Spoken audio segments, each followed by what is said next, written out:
À peine installés dans le cockpit, les gendarmes se transforment en soldats. Ils n'ont plus qu'une obsession, réussir leur tir du premier coup.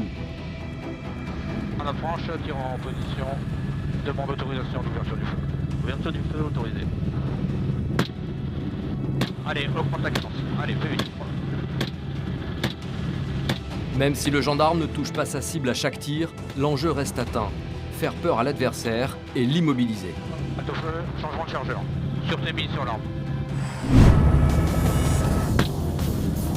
Allez. Champ de tir de l'armée française, en plein cœur de la Nouvelle-Calédonie. Le GPI, le groupe de peloton d'intervention, est une unité d'élite de la gendarmerie française. Leur force, être considérés comme parmi les meilleurs tireurs. Alors ici, les exercices se font en grandeur nature, dans des conditions extrêmes. Un entraînement indispensable pour ces guerriers.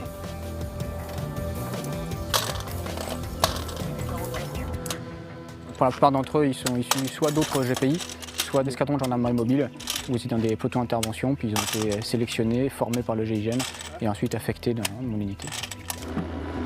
Plusieurs fois par mois, ces hommes viennent donc s'entraîner au tir en pleine brousse calédonienne. Tir en 4 phases, 40 cartouches. Premier tir en stationnaire, 10 cartouches.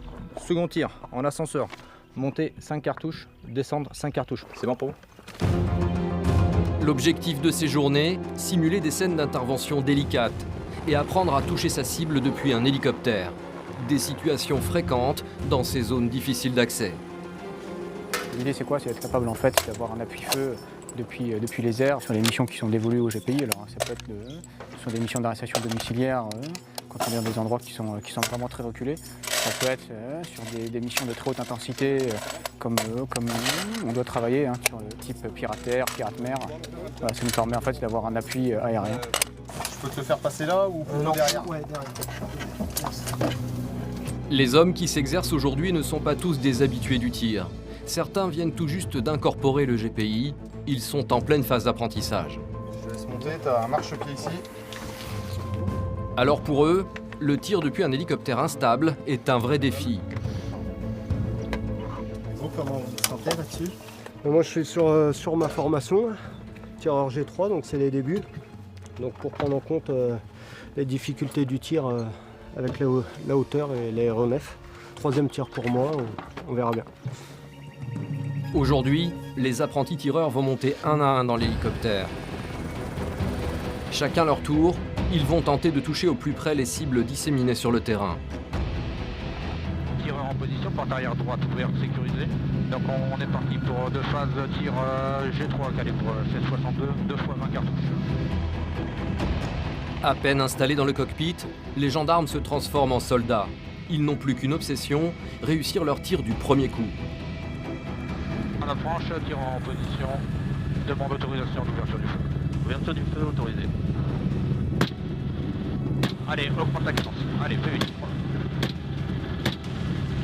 Même si le gendarme ne touche pas sa cible à chaque tir, l'enjeu reste atteint. Faire peur à l'adversaire et l'immobiliser. Bateau feu, changement de chargeur. Sûreté mise sur l'arme. Il faut savoir qu'un tir embarqué, c'est un tir de saturation. Il est difficile d'être précis en fait sur des cibles lointaines en mouvement, en plus d'avoir la contrainte d'avoir l'hélico qui bouge. Donc pour être précis dans l'hélicoptère, c'est très compliqué. Donc ce qu'il faut, c'est saturer l'adversaire pour l'emmener déjà à pas utiliser ses armes et à se cacher. Ce qui nous permettra à nous de faire une avancée à pied ou par un moyen de locomotion autre, quoi, sur la voiture ou en pirogue, en bateau, etc. Dans ce genre d'exercice, le pilote joue un des rôles le plus importants. Il doit à la fois éviter les tirs ennemis et stabiliser au mieux son engin pour permettre au tireur d'être le plus précis possible. Pour vous, le pilote, quel est le plus important dans ce genre d'exercice? L'important, c'est de tenir des paramètres propres pour que le tireur puisse réellement prendre conscience de ses difficultés et s'habituer à tirer depuis la machine. Donc si on a des paramètres propres, il va pouvoir mieux ajuster son tir. Vous avez déjà fait de vraies missions comme celle-ci? Oui, tout à fait. On a fait des engagements opérationnels, donc c'est des missions très sensibles, parce qu'on est dans comme la légitime défense d'autrui. Donc il faut vraiment être sûr de son coup et il faut avoir des équipages rodés et bien évidemment un tireur sûr de son tir. Feu! Si le GPI s'entraîne régulièrement, c'est que ces interventions sont constantes dans cette île du bout du monde, et souvent violentes. Ok, pas de tir. Arme à la sûreté. La Nouvelle-Calédonie, un paradis terrestre perdu en plein océan Pacifique. Situé à 17 000 km de Paris, ce territoire a un statut d'autonomie par rapport à la France. Ici se côtoient diverses populations. Les Kanaks, le peuple originel. Les Caldoches, des descendants d'Européens. Et une dizaine d'autres nationalités venues habiter l'île au fil des siècles. Pour protéger les 270 000 habitants de ce bout du monde, les forces de l'ordre sont sur le qui-vive. Un flashball, super pro, ça c'est efficace. Car entre trafic de drogue et délinquance juvénile, le quotidien en Nouvelle-Calédonie n'est pas de tout repos. Eh, c'est la police là. Chaud. T'es tranquille, hein. Bouteille de pastis pure. Donc ouais, là l'alcool c'est même plus qu'un fléau là, c'est très problématique. Pendant des semaines, nous avons suivi le quotidien des gendarmes d'élite, le GPI, le groupe de peloton d'intervention, mais aussi des policiers de la BAC, la brigade anticriminalité. Comment il a réussi à rentrer? Mais parce qu'ils ont forcé la porte. Immersion dans une île sous haute tension. À la caserne de Nouméa, c'est le branle-bas de combat. Le GPI prépare une mission de grande envergure. Ce soir, ils vont tenter d'arrêter 2 hommes accusés d'avoir voulu tuer un gendarme en lui roulant dessus. Les individus sont soupçonnés d'être très dangereux. Qu'est-ce que vous emportez? On emporte le matériel d'intervention. Matériel d'intervention, gilet lourd, pare-balles lourd, casque lourd, matériel, grenades, tout notre équipement. On doit être capable de faire face à toutes les situations. Les 2 suspects habitent le village de Kanala. Situé à 2 heures de route de Nouméa, cette région est très rurale et très difficile d'accès. Le village de Kanala, donc en fait, qui est situé sur la côte est de la Nouvelle-Calédonie, au milieu de l'île à peu près. Donc il y a 2h30 de route, 3 heures.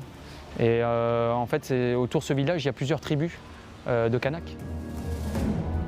Et donc en fait, on agit afin d'interpeller 2 individus qui sont soupçonnés d'avoir fait une tentative d'homicide sur gendarme mobile, ici à côté de Nouméa, à Boulari exactement. Les hommes de la caserne vont maintenant rejoindre ce village perdu. Mais pas question de faire partir toutes les équipes en même temps.